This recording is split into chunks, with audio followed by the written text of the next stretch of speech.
अस्सलामुअलैकुम नाजरीन, आज हम आपको एक ड्राइवर और जिन्नातों के शहर के बारे में बताने वाले हैं। ड्राइवर ट्रक लेकर जा रहा था, फिर जिन्नातों ने उसके साथ क्या किया आगे आपको इस वीडियो में बताएंगे।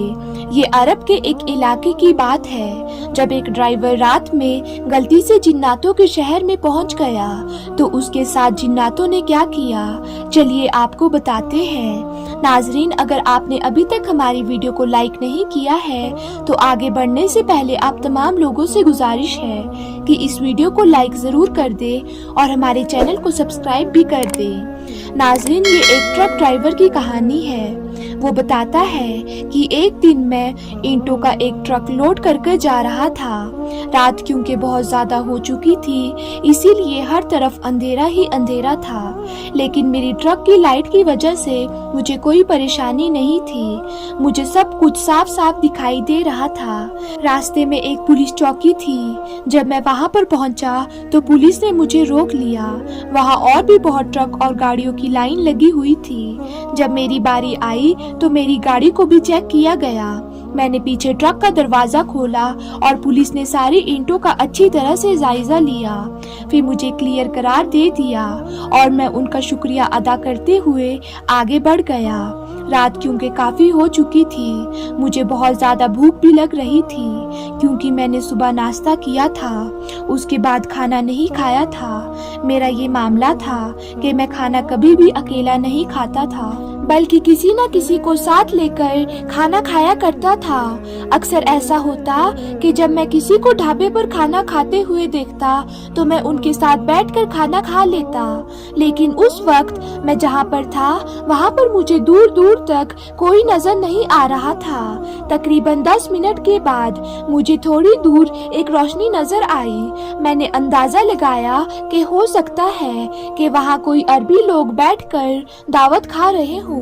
मैंने सोचा कि चलो मैं भी उनके साथ खाना खा लेता हूँ। मैं हमेशा अपना खाना अपने साथ में लेकर चलता था। मैं अपना ट्रक रोशनी के करीब ले गया। वहाँ जाकर देखा तो लोगों का एक ग्रुप बैठा हुआ था। मैंने ट्रक एक तरफ रोका और नीचे उतरकर उनके करीब चला गया। मैंने सलाम किया। उन सब ने गर्दन उठाकर मेरी तरफ देखा। ना जाने क्यों मुझे थोड़ा डर लग रहा था। वो लोग बारी बारी उठे और मुझे गले लगाने लगे।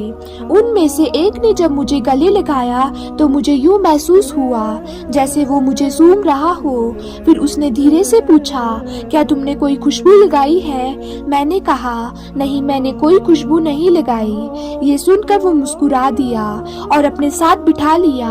मैंने उन सबको गौर से देखा। उनकी हालत बहुत खराब थी, जैसे उन्होंने बहुत दिन से कुछ भी ना खाया पिया हो। बाल बिखरे थे, आंखों के नीचे बड़े बड़े हल्के और जिस्म बहुत ज्यादा दुबला पतला था।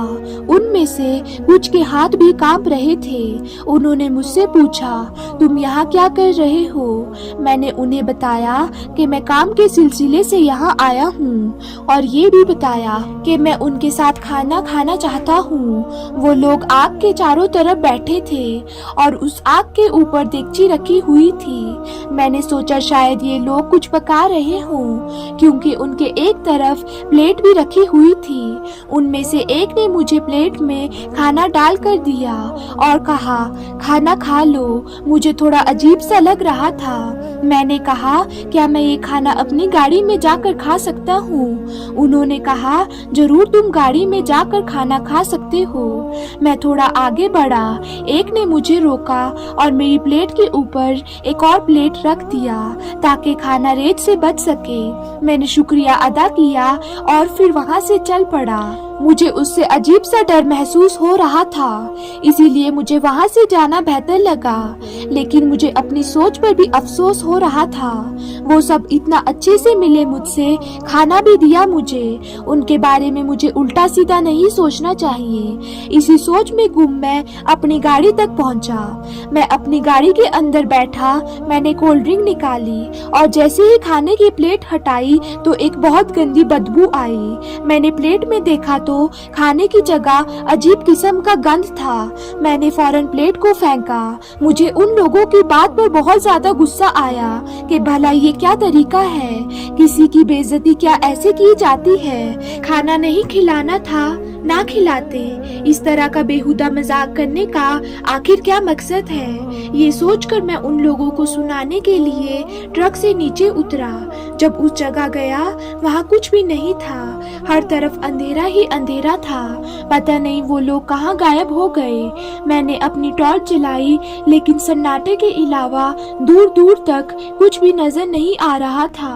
इतने में अचानक मुझे जोर जोर से हंसने की आवाज आने लगी और किसी ने मुझे धक्का दिया और फिर मैं मुंह के बल जमीन पर गिर गया, लेकिन मुझे वहाँ कोई भी नजर नहीं आ रहा था।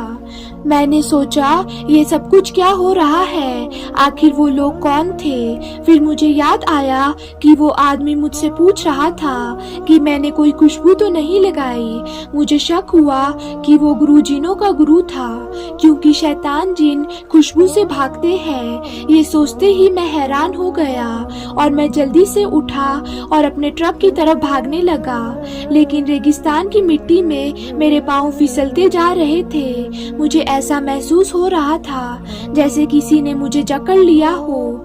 जब मैं ट्रक की तरफ आ रहा था तो अचानक उछलकर मैं जमीन पर गिर गया और फिर मुझे परछाई नजर आने लगी। मैं बहुत थक गया था।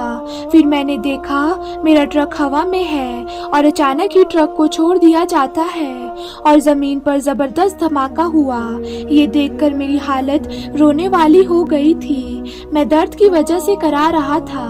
कुछ देर के बाद तमाम आवाजें बंद हो गई। बिल्कुल सन्नाटा हो गया, यहाँ तक कि सुबह हो गई और रोशनी फैलने लगी, लेकिन मुझ में उठने की हिम्मत नहीं थी। दोपहर का वक्त हो चुका था। तपती हुई धूप में मैं उसी रेत पर पड़ा हुआ था। रात करीब थी। मैं बहुत डर गया था कि कहीं वो शैतान फिर से ना आ जाए। मुझे लगा कि मेरा आखिरी वक्त आ चुका है। फिर अचानक मेरे ट्रक के सामने एक गाड़ी आकर रुकी। एक इमामा पहने हुए शख्स भागते हुए मेरी तरफ आया और उसने मुझे उठाया और तसल्ली दी। उन्होंने मुझे बताया कि ये शहर शैतानी जिनों का बसेरा है। मेरा ट्रक देखकर उनको ऐसा लगा कि यहाँ कोई मुसीबत में है, इसीलिए वो मेरे ट्रक की तरफ आए। फिर उनके साथ मैं गाड़ी में बैठकर उस जगह से निकल गया।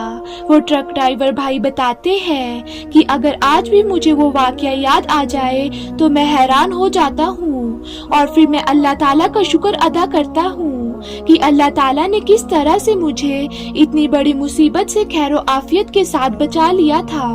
तो नाजरीन, उम्मीद करती हूँ आपको आज का वाकया पसंद आया होगा।